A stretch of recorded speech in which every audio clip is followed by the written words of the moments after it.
जिस तरह से बजट इस बार कोरोना काल में पेश होगा, ऐसे में केंद्र सरकार के लिए कितनी बड़ी चुनौती है, क्योंकि उन्हें हर वर्ग का ख्याल रखना है इस बजट में। देखिए, जहां तक हम सरकार की बात करते हैं तो किसी भी देश की जो सरकार होती है, सरकार के 3 काम प्रमुख होते हैं। पहला काम शिक्षा, दूसरा चिकित्सा और तीसरा सुरक्षा।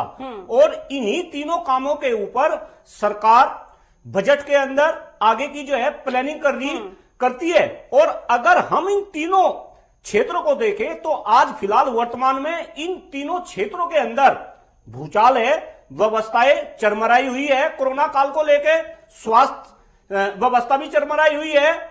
अगर मैं शिक्षा व्यवस्था की बात करूं तो यह भी एक अलग डिबेट का मुद्दा है। और अगर मैं सुरक्षा की बात करूं तो सुरक्षा की भी आज स्थिति देश के अंदर बहुत ही चिंताजनक है। तो कहीं ना कहीं सरकार को इन तीनों क्षेत्रों में ध्यान देना होगा। क्योंकि मैं शिक्षक हूं, अगर मैं जो है शिक्षा क्षेत्र की बात करूं, शिक्षा क्षेत्र के अंदर अगर हम थोड़ा पास्ट में जाए, एक कोठारी का गठन किया गया था 1964 के अंदर, और उसके अनुसार शिक्षा का जो बजट है वो जीडीपी का 6% होना चाहिए। लेकिन दुर्भाग्य है इस देश का कि 40 साल से ज्यादा समय का होगा उस आयोग को गठन किए हुए, लेकिन हमारी सरकार शिक्षा क्षेत्र में 3% से भी कम जीडीपी का जो है खर्च कर दी।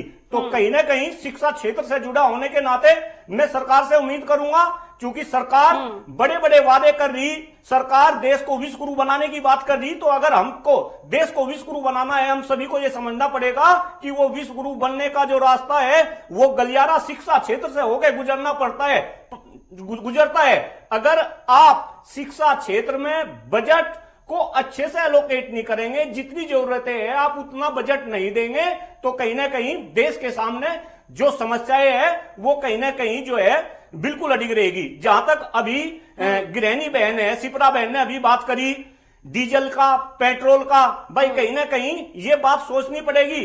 और सरकार को भी ये बात समझना पड़ेगा कि आज जैसे इंटरनेशनल मार्केट के अंदर डीजल और पेट्रोल के जो है रेट कम हुए, और मैं आपके चैनल के माध्यम से पूरे हिंदुस्तान की जनता को यह बता दूं कि आज सरकार राजस्व के रूप में जो पेट्रोल है, पेट्रोल से लगभग 35 रुपए पर लीटर राजस्व, 1 लीटर में जो है 33 रुपए सरकार के पास जा रहे। अगर मैं डीजल की बात करूं तो 1 लीटर में उत्पाद शुल्क के रूप में 32 रुपए सरकार को जा रहे।